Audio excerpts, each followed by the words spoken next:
नमः शिवाय. परमपूज्याई लिखित परमार्थ मार्गदर्शन भाग 5वा. त्रिवेणी संगम. सती सावित्री. मद्र देशामध्ये अश्वपती नावाचा राजा राज्य करीत असे. हा शिबी, नल, हरिश्चंद्राप्रमाणेच सत्यनिष्ठ व दयाळू होता. त्याने संततीकरिता अनेक नवस सायास केले, तरी त्याची इच्छा पुरी होऊ शकली नाही.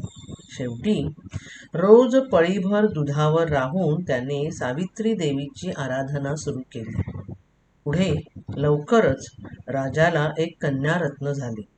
तिचे नाव सावित्री असे ठेविले. सावित्री उपवर झाल्यावर तिच्याकरिता राजा वर शोधू लागला, परंतु तिला योग्य असा वर कुठेच मिळेना. म्हणून शेवटी राजाने एके दिवशी आपल्या कन्येला बोलावून घेतले. तो म्हणाला, तू बरोबर प्रधान व काही सैन्य घेऊन जा आणि देशोदेशी जाऊन तुझ्यासाठी योग्य वराची तूच निवड करून ये. राजाची आज्ञा होताच सावित्री माता पित्यास वंदन करून वराच्या शोधार्थ निघाली. पुष्कळ देश फिरून फिरून दमली, परंतु तिच्या मनासारखा तिला वर आढळला नाही. शेवटी ती निराश होऊन घरी परतली. वाटेत एका उपवनात एक आश्रम तिच्या दृष्टीस पडला. पाणी पिण्याच्या निमित्ताने सावित्री त्या आश्रमात गेली. त्या समयी माता पित्यांच्या सेवेत सदा तत्पर असा द्युमत्सेन राजाचा पुत्र सत्यवान हा तिच्या दृष्टीस पडला. त्याची निर्विकार वृत्ती व प्रसन्न मुद्रा पाहून हा आपणास वर योग्य आहे असे तिला वाटले.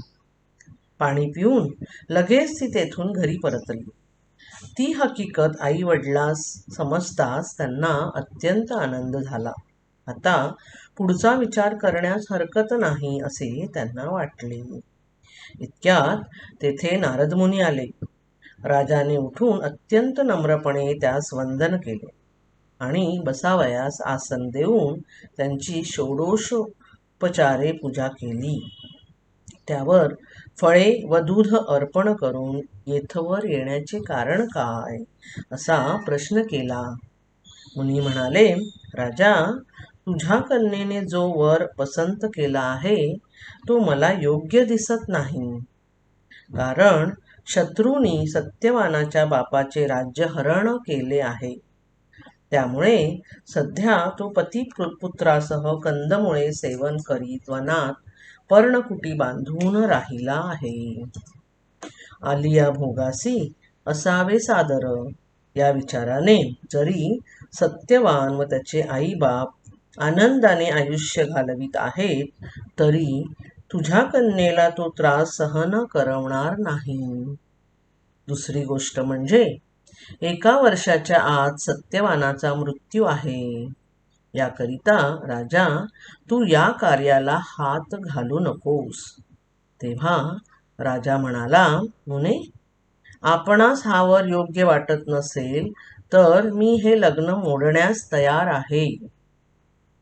हे बापाचे बोलणे ऐकून सावित्री म्हणाली, बाबा, मी सत्यवानाला मनाने वरिले आहे, तेव्हा हे लग्न झालेच पाहिजे. सत्यवाना व्यतिरिक्त जगातील सर्व पुरुष मला बंधूप्रमाणे आहेत. तुम्ही तिळमात्रही पुढची काळजी करू नका. होईल तितके सत्वर हे कार्य उरकून घ्या. पूर्वी शिवाच्या कृपेने मार्कंडेय मृत्युमुखातून सुटला नाही का? त्याप्रमाणे जिच्या आशीर्वादाने माझा जन्म झाला तिच्या कृपेने हे संकट खास टळेल असा माझा पूर्ण विश्वास आहे. त्यात मुनींचा आशीर्वाद मिळाल्यावर मला भीती बाळगण्याचे कारण काय? करिता हे तात, आपण या कार्यात माघार घेऊ नये. हे सावित्रीचे निश्चयाचे भाषण ऐकून नारदास अत्यंत आनंद झाला. त्यांनी तिला आशीर्वाद दिला व ते अंतर्धान पावले. त्यानंतर अश्वपती आपल्या कन्येचे लग्न ठरविण्याकरिता सत्यवानाच्या पर्णकुटीत गेला. तेव्हा द्युमत्सेन म्हणाला, अश्वपते, तुमची कन्या माझ्या पुत्रास न देता दुसऱ्या कोणा ऐश्वर्यवान राजपुत्रास द्या. आमच्या घरी तिला काय सुख लागणार? आम्ही सध्या मोठ्या बिकट परिस्थितीत आहोत. अत्यंत सुखोपभोगात वाढलेला आपल्या सुकुमार कन्येला आमच्या घरी देणे म्हणजे मला मोठे दुःख होत आहे, अश्वपती म्हणाला. द्युमत्सेन, सावित्रीच्या प्रतिज्ञेपुढे माझा नाईलाज आहे. पूर्वेचा सूर्य पश्चिमेस उगवेल, पण तिचा निश्चय कधीच ढळणार नाही. लोकदृष्ट्या जरी ही पर्णकुटी दिसली तरी सावित्रीला स्वर्ग भुवन वाटेल. आपण ती काळजी सोडून देऊन या लग्नास संमती द्यावी. आपल्या पुत्रास माझी कन्या मी अत्यंत खुशीने अर्पण करण्यास तयार आहे, असे म्हणून मोठ्या थाटाने व अपार आंदण देऊन राजाने सावित्रीचे लग्न लाविले. 4 दिवस लग्न सोहळा झाल्यावर सावित्री सासरी राहावयास गेली. पती म्हणजेच परमेश्वर मानून एकोभावाने व अत्यंत प्रेमाने ती पतीची सेवा करीत असे. सावित्री पुढचे संकट टाळण्यासाठी सावित्री देवीची अहर्निश प्रार्थना करी. तिचे मनोधैर्य प्रबळ होते, त्यामुळे पुढच्या संकटास तिला मोठ्या धैर्याने तोंड देता आले. देवीच्या कृपेने व पातिव्रत्याच्या सामर्थ्ये करून सावित्रीला सत्यवानाचा मृत्यू 4थ्या दिवशी असल्याचे समजले. तेव्हा तिने कडक उपोषण सुरू केले. 4थ्या दिवशी सत्यवान प्रातःकाळी उठला आणि स्वयंपाकासाठी सत्वर लाकडे घेऊन येतो, असे म्हणून त्याने हातात कुऱ्हाड घेतली. तेव्हा सावित्रीने आपणही आज वनशोभा पाहण्याकरता बरोबर येणार, असा हट्ट धरला. परंतु सत्यवान काही केल्या कबूल होईना. शेवटी आईबापांच्या सांगण्यावरून सत्यवान सावित्रीला बरोबर नेण्यास तयार झाला. सासू सासऱ्यांना वंदन करून सावित्री पतीबरोबर निघाली. उभयतांनी चहूकडे फिरून कंदमुळे व फळे गोळा केली.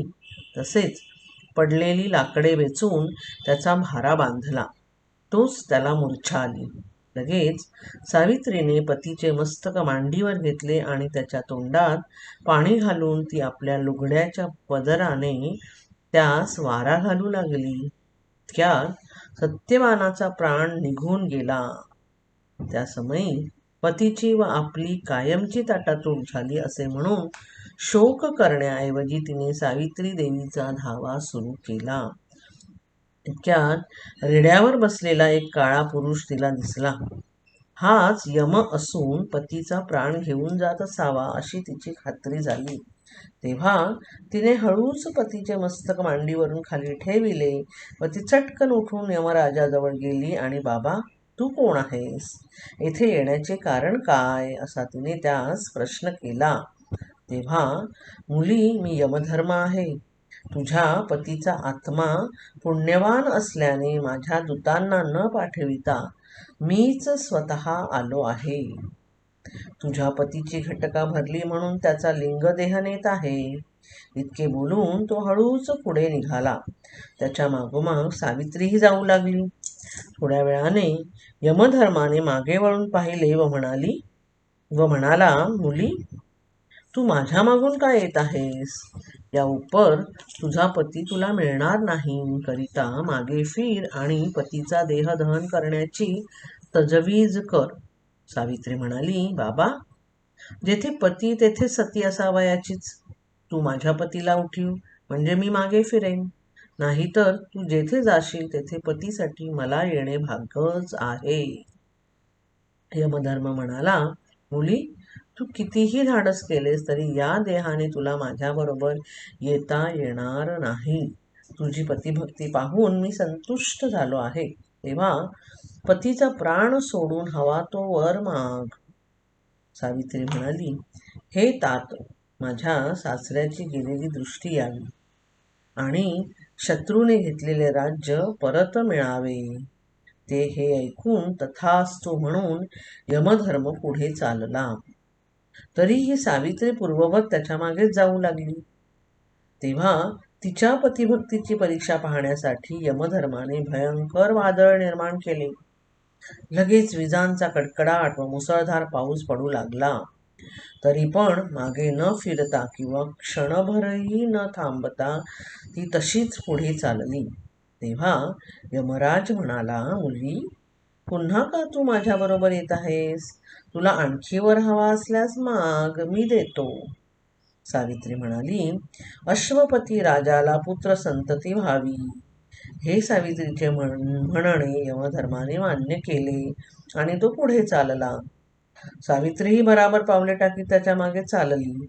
यमधर्माला सावित्रीच्या पावलांची चाहूल लागताच त्याने मागे वळून पाहिले. सावित्रीला पाहताच तो तेथेच थबकला आणि म्हणाला, मुली, किती सांगावे तुला, तू मोठी चतुर आहेस.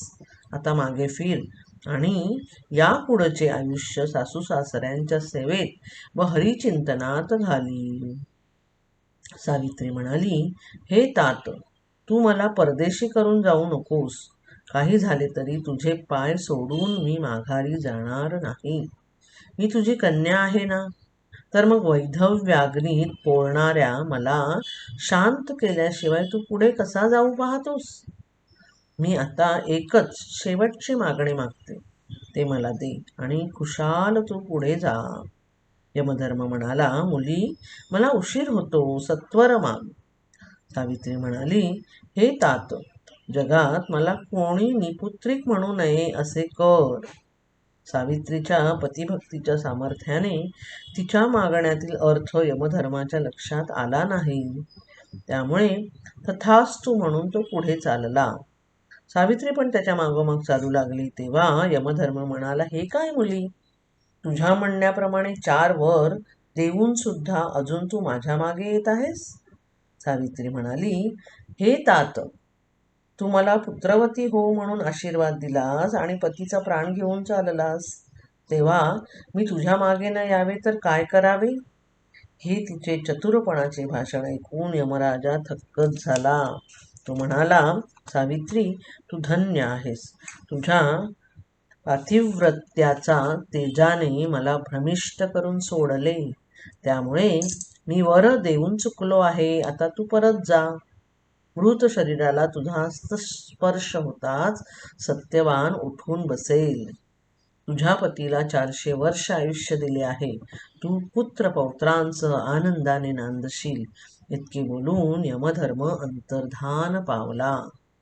पतिदेहास स्पर्श करता झोपेतून जागे झाल्याप्रमाणे सत्यवान खडबडून उठला.